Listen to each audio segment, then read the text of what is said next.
I have a question for you.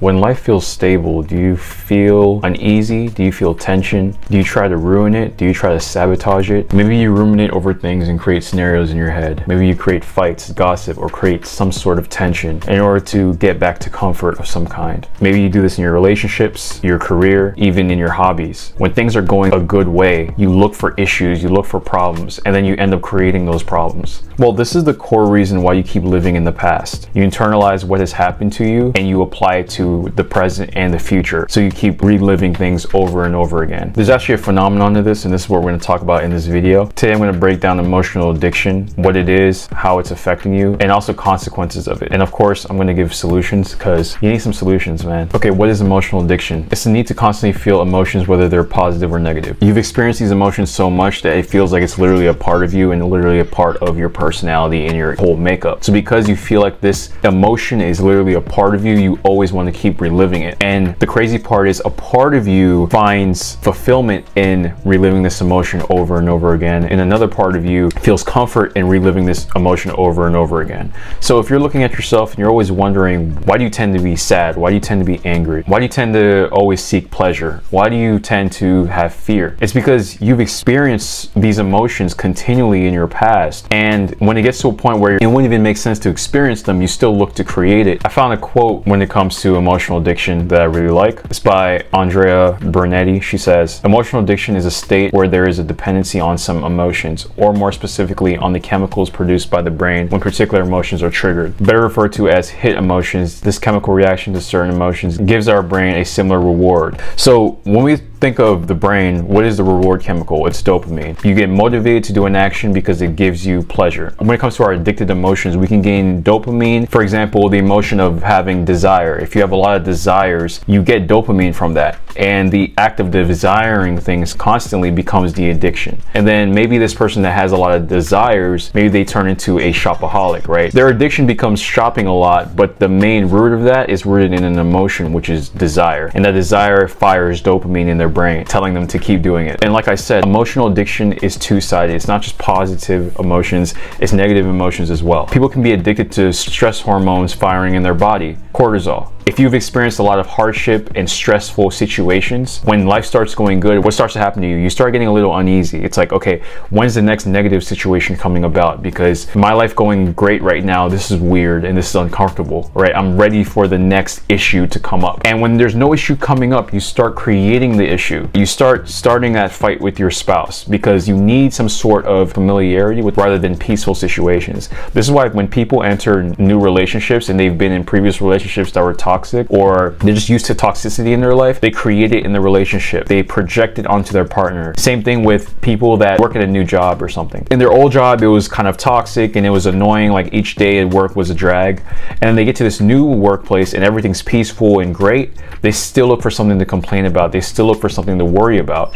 And there's this rumination that goes on and the body gets its fix of the chemicals that typically fire. There's another insight I had about this. A lot of times people can get addicted to a negative emotion to protect themselves from a deeper emotion they're uncomfortable with. For example, someone that hates feeling sad could get addicted to showing anger because feeling sad all the time makes them feel weak, especially in us men. And the addiction to anger, yes, it protects this person from feeling sadness, but it can end up alienating their loved ones and no one really liking them. So here's another quote by Andrea. She says, quote, our bodies and minds learn to make crisis and chaos their home. Our brain becomes addicted to the adrenaline and cortisol spikes released in these types of situations. Unconsciously, we learn to need hits of strong emotions to feel alive, even if these are negative emotions or emotions that bring us suffering and discomfort. So what are we seeing here? It's just dependence on the emotion because it's the baseline way someone has viewed life. Think about your life. What is the baseline emotional state you experience life in? Forget the circumstances. A lot of times we look at the 3D world, we look at matter around us and we say, okay,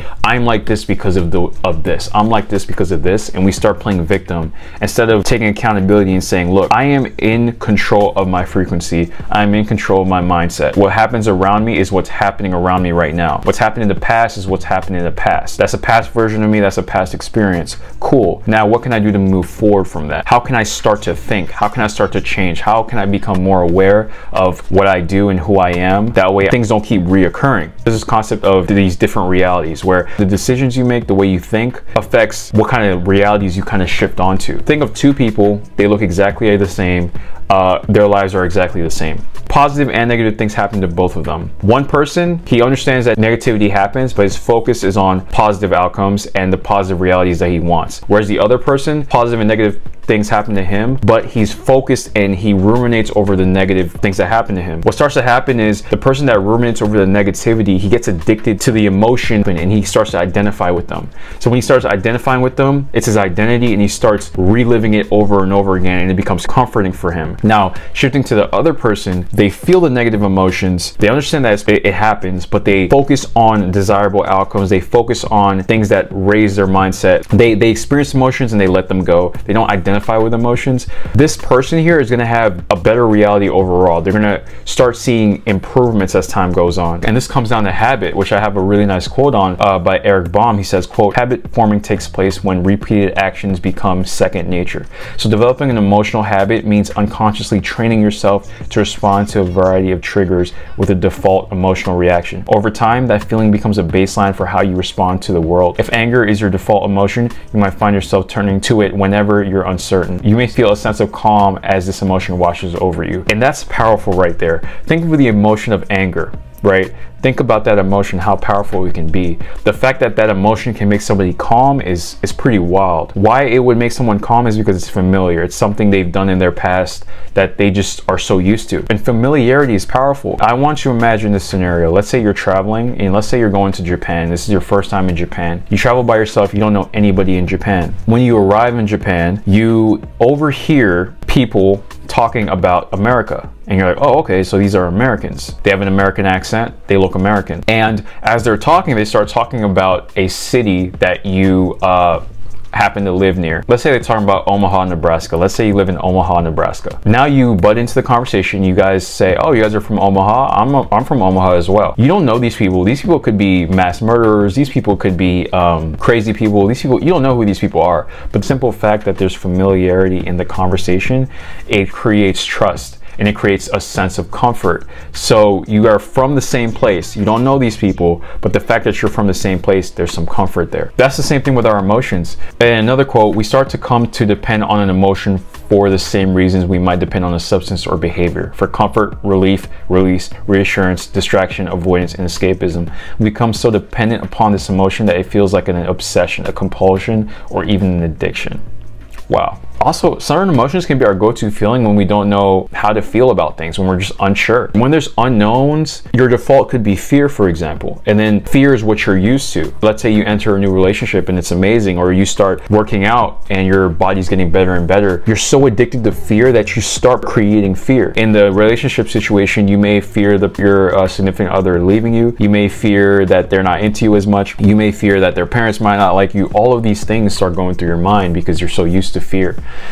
In fitness, you may fear falling off your fitness journey, or you may fear even going to a gym because you feel judged. When you work out, you feel like you're not making progress. You see how this seeps in?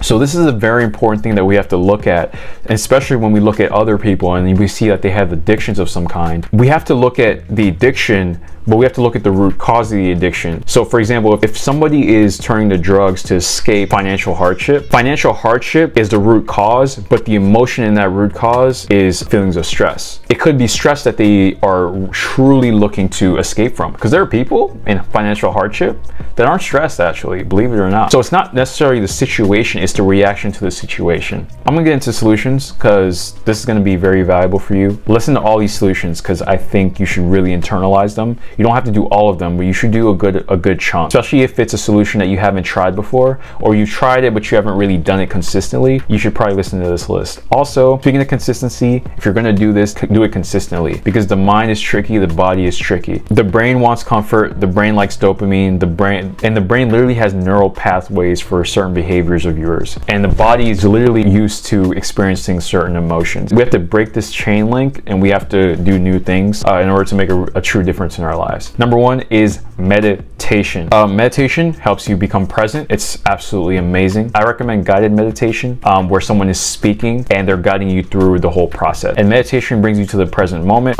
It removes rumination, the monkey mind, etc. And it helps you not think ahead too much, right? Because think about our days. When you wake up in the morning, what do? You start thinking about, oh, I gotta do this, I gotta do that, I gotta do this, I gotta do that. And then what happens is these activities that you have to do, you have associated emotions with them, right? So for example, you gotta take the kids to soccer practice. Oh, traffic is gonna be heavy. Oh, people are bad at driving. Oh, we might be late. So you have anxieties that start popping up because you're thinking ahead in the future and you have associated emotions with that. So meditation can cut this in half and it can make you stay present. And guess what? When your brain starts thinking about what you have to do later in the day, you're not as emotionally attached to how you're feeling. You're not gonna have as strong of an emotional charge. It'll kind of just be like, it is what it is. And even when you experience some emotion, you won't be addicted to it. You won't be attached to it.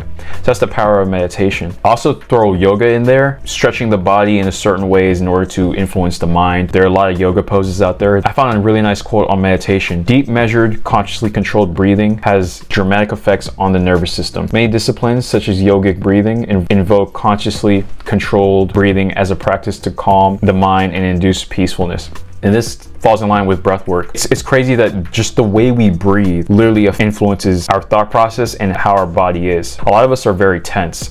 And the reason why we're very tense is because we subconsciously have fears, right? We subconsciously have fears about, okay, what's gonna come next? What's gonna happen in my life next?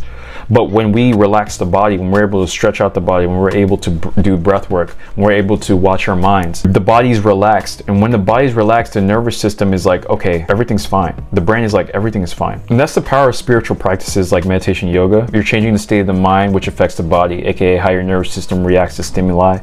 You're less prone to emotional addictions because you can experience more spectrums of emotions, yet not be addicted to them, right? So it's like you experience it as a human being, you're experiencing this emotion, but it's not you understand that as a human, I have a spectrum of emotions that come and go and come and go. And this also helps you appreciate when others show different emotions, because sometimes maybe other people, maybe they're a little sad, maybe they're a little angry, and you can be very centered and calm and present and understand where they're coming from without reacting to that. You won't have this need to be combative with them, especially if you're prone to arguing with people. You're just very centered and present. You're not addicted to the drama anymore. You see that as low vibration activities relative to your current frequency. Quote on the nervous system says, the nervous system is your body's primary communication network. Your nerves, like wires, carry electrical signals or messages within and between all the parts of your body. So that's why when you start thinking of a stressful situation, your body starts reacting immediately. That chemical signal got transferred from your brain to your body. And it's the same thing vice versa. When you touch a hot stove, what happens? You immediately pull away. Your nervous system kicks in and says, oh no, we're not burning ourselves. Next is observing yourself from the audience. This is a very interesting phenomenon I learned from Transurfing in 78 days, something like that. This is the idea that reality is a play. And in this play, you're the main character, but the main character isn't you. I know it sounds interesting. You're the main character, but that's not who you actually are. You're actually the creator that's watching you experience reality, right? So think of right now, as you're maybe sitting watching this video, you're the character in the movie watching the video. The audience, which is you're watching you watch the video. And when you do this and you go about your life, right? You watch yourself exercising, you watch yourself going to work, you watch yourself interacting with others, you watch yourself when you experience anxieties, you watch yourself when you're sad, you watch yourself when you're experiencing this, that, and the third. You don't identify so much with things, and you're able to pull away from those emotions that seem very addictive. You're able to disidentify with those emotions. Start observing yourself from the audience. You're in a play, and this also makes life more light. Next, avoid drama-filled media and people. If you're looking to make a change in your life, you can't be around people that are reinforcing your old habits. If you're used to watching shows with a bunch of fighting, a bunch of arguing, if you're used to being around people that fight all the time, you know, and all of this, you're just reinforcing that habit within you. You're normalizing it. I made a video on normalization. Normalizing is you see something going on so much that, yeah, it's like, yeah, it's normal. But that doesn't mean it's good, right? That's a very important thing. So If you're watching a bunch of drama-filled TV, if you're watching the news all the time and they're just showing a lot of negative stuff, that could be a big reason why you're prone to certain anxieties, right, and certain emotions. It's because you've normalized those emotions. So if you don't want to normalize it, get rid of it. Next, catch your judgments, criticisms, and complaining.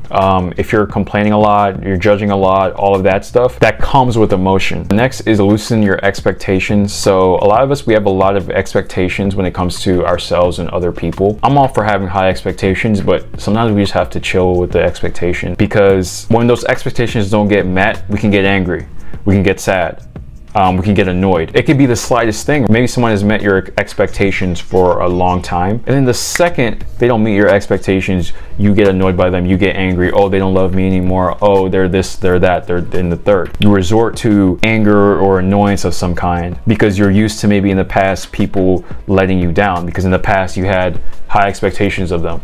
But you have to understand, everyone's very different, and you can't expect everyone to meet your expectations at all times. You have to find a way to meet your needs as best as you can, and that's a very important thing to understand. Next, cut activities with high levels of dopamine, whether it's social media, whether it's porn, whether it's junk food with a lot of sugar in it. When you have a lot of dopamine, you start desiring that pleasure a lot, that emotion. You want to keep experiencing that emotion over and over and over again, and what happens is you start doing that habit over and over and over again. You seek desire and pleasure all the time, you can't even get anything else done in your life because it doesn't inspire enough desire or pleasure in your brain. In the past, if you continually sought out dopamine and pleasure, your brain is going to find a way to get that some sort of way.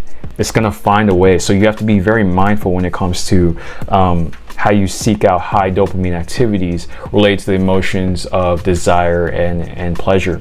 Next, examine what you're escaping from and why. More so, look into your fears, like things you're scared of, things that you feared in the past, phobias of yours, and get really deep there, because that can be very powerful in telling you a lot about yourself, a lot about how you act, right? Like in the past, maybe you have a fear of abandonment, and because of that fear of abandonment, you try to make sure that people give you as much attention as possible, as much love as possible, because you have that underlying fear there. A part of you can't let go of that fear because it's been with you so long. You identify with the fear, with that fear. And then lastly, resist brooding. So brooding is just like ruminating over things, just like, oh, I can't believe you did this, oh, but back at this time this person did this and they did that, I can't believe they did that. You're constantly complaining and you're staying on the subject. I actually found an interesting quote on brooding.